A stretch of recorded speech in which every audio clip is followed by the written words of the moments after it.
In 1997, Ford introduced this little shopping trolley trying to be a sports car. Thing was, it was actually really good to drive. So here we have a Ford Puma. It's about a 2001. It's towards the end of production. It's quite a high spec, as we'll see when we get inside. Some very nice alloy wheels. Personally, I'm not too keen on these headlamps. They're just not headlamp shaped enough. Projector lenses, all very posh. I think the Puma story gets nicer around the back. I love the rear styling of these things. It's Ford's new edge design, but perhaps more curves going on than we're used to with, say, a Focus or a Mark III Mondeo. Very pretty car, very pretty shape. And it was designed while a very important Welshman was in charge of engineering at Ford, Richard Parry-Jones, man behind the Mark I Focus. He's the person who made that such a good car. And he also made sure the Puma was a very good car. It's based on the humble Mark IV Fiesta, but it's far more than just a cynical marketing exercise, a pretty coupe built on normal underpinnings. And I'm thinking Vauxhall Tigra at this point, which really was just a pretty Corsa. This was the real deal. Things get notably more interesting and highlight this car's potential when we move under the bonnet, where we find what's badged as a Z-Tech S engine with variable cam timing. But it's an engine with a very interesting history. 1.7 litres, co-developed with Yamaha.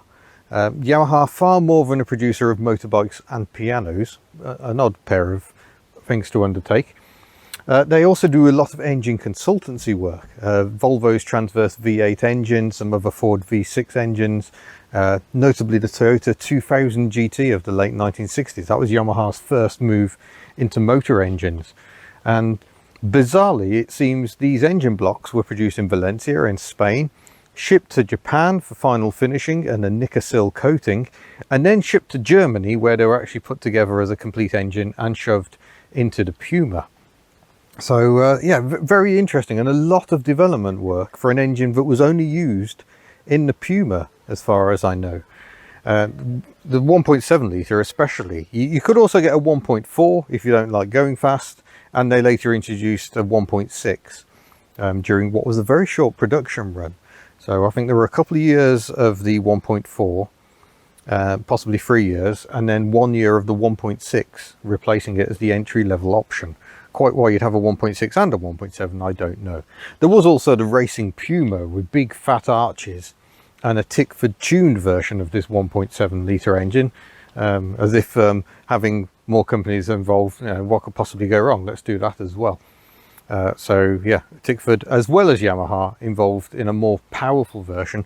I don't like the racing Pumas. They've got the big fat arches. They look a bit silly. I prefer the elegant original. So in terms of engine output, the 1.4 produced 90 brake horsepower at a rather boring 5,500 revs.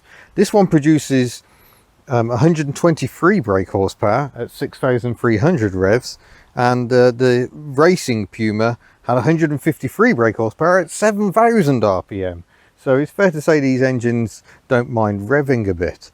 We've got air conditioning as well, doesn't work. We've got a brake servo over here, so it's a remote bar. And I will say, I've just jumped out of a Focus of about the same era. These brakes feel nowhere near as positive in their response, and it might be because of that crossbar nonsense going on. That's the problem having the engine over here. The only space for the braking is over here, which is fine for left-hand drive, not so good for right-hand drive. In total, in about four and a half years of production, they produced 133,000 of these Pumas, and didn't really replace it. The modern Puma, entirely unrelated, that's a modern SUV thing. Do the door slam test, and yeah, maybe a little tinny. This one is a high spec model, so we've got the leather seats, which are very nice if I climb aboard. Things aren't brilliant, if I'm entirely honest. There's an awful lot of cheap, nasty, horrible plastic, because this is based on the Fiesta, and the Fiesta was a cheap car. The column stalks, which I think were also used in the Mark VI Escort, particularly unpleasant. They're just, yeah, I don't like them. They're cheap and nasty. But to be honest, that's not the focus of our attention. The brushed aluminium effect plastic is quite pleasant. We've got aircon as well. We've got a quick clear heated windscreen, as well as the normal heated rear window and a fog light.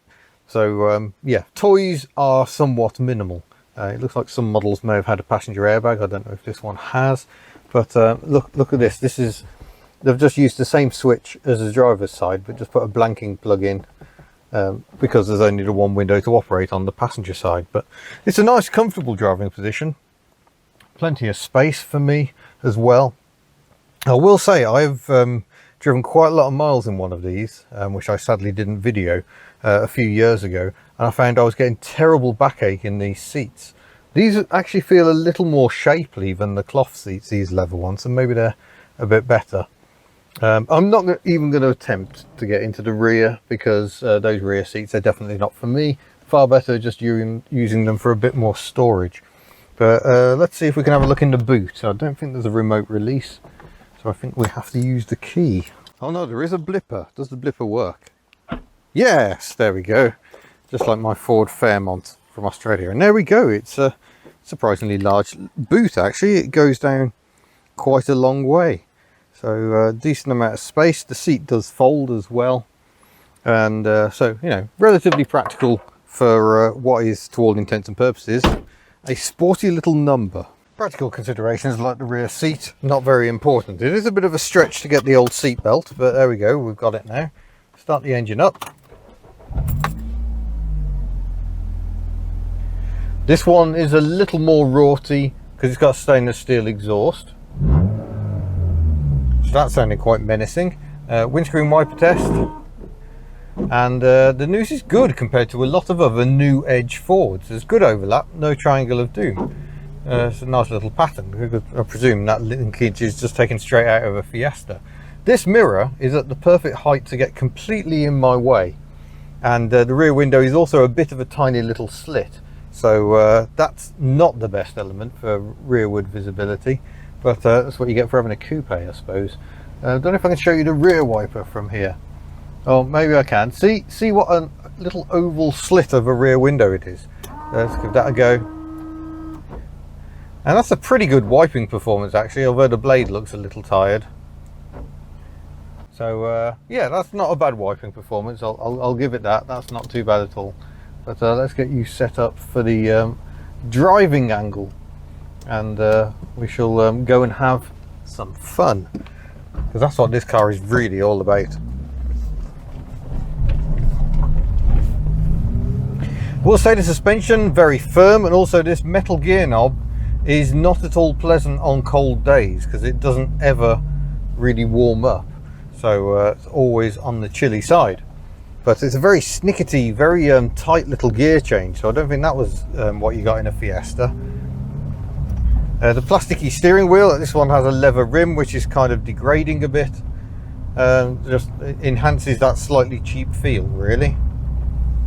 But that's okay. We're going to start having some fun now. Because what people discovered is that actually when you take these cars out on the road and give them the beans,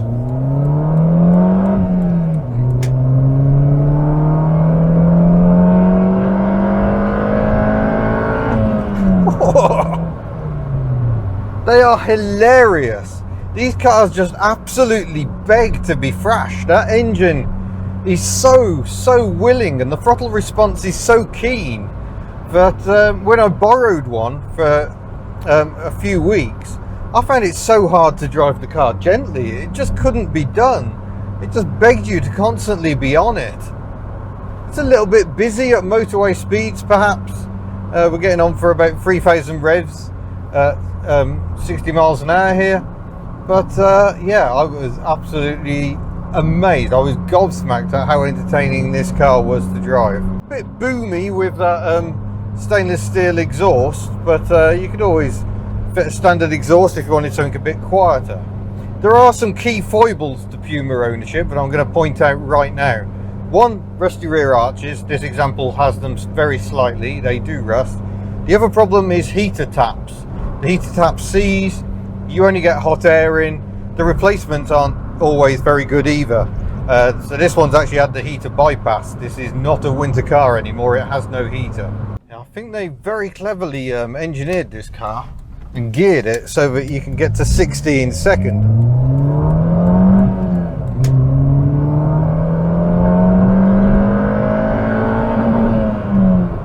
Just about, you just hit the rev limiter. Like I say, the brake pedal, the brakes just feel a bit dead. I don't know if it's because there is that crossbar linkage. I don't know if left-hand drive ones feel any better. Oh, it just turns in so crisply.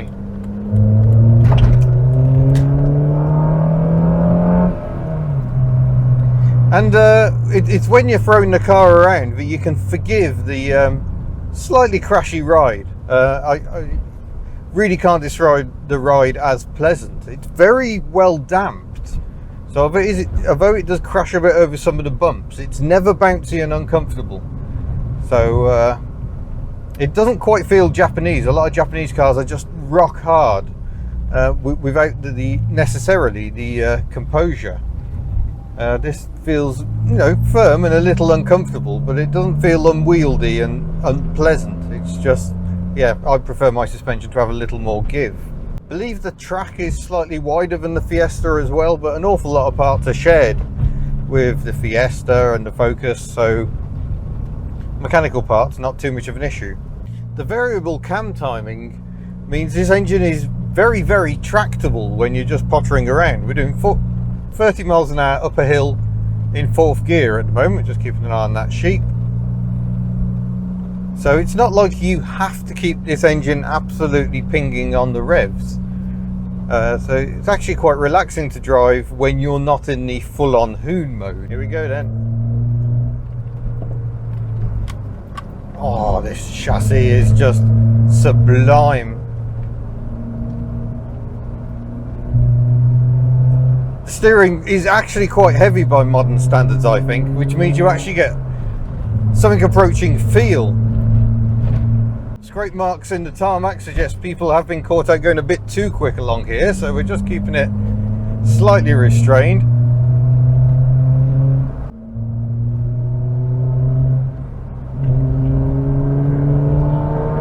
Oh yes! As you get to 4,500 revs, it really does pick up an absolute treat.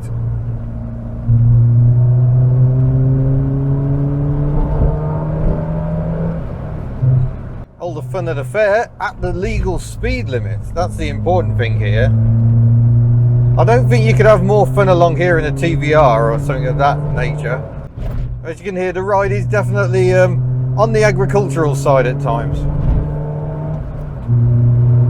Very close ratio gearbox, so it's easy to keep the engine fizzing away if that's what you fancy. But like I say, it pulls so well fairly low down. It's very tractable, but you don't have to keep it pinned to the top end of the rev range.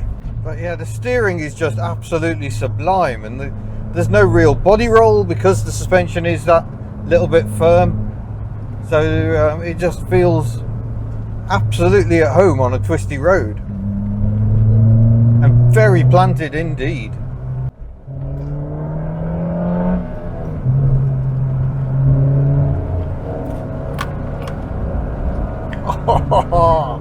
Comfortable it is not, but entertaining, oh, so much. This is what these cars are about. I don't think you'd be having this sort of a giggle in a Vauxhall Tigra.